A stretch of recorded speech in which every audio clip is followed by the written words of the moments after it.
আপনি কি কখনো শুনেছেন এমন এক আংটির কথা যার মাধ্যমে একজন নবী শাসন করতেন জিন, পশু পাখি, এমনকি বাতাসকেও?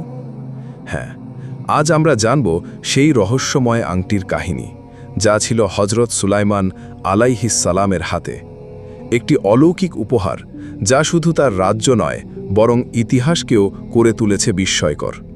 একটি কাহিনী যেখানে আছে ঈমান, শিক্ষা আর অলৌকিকতা। হজরত সুলাইমান আলাইহিস সালাম ছিলেন একজন নবী ও রাজা।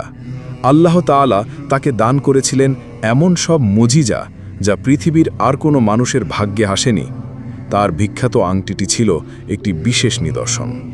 আংটির মাধ্যমে তিনি জিনদের উপর পূর্ণ নিয়ন্ত্রণ রাখতে পারতেন।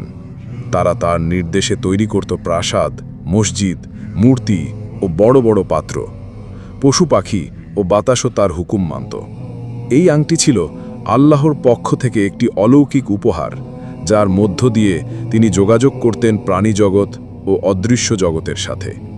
এই আংটির কারণেই তিনি হয়ে উঠেছিলেন একজন মহাশক্তিশালী ন্যায় বিচারক, যিনি বিচার করতেন অগণিত মানুষ ও জিনের।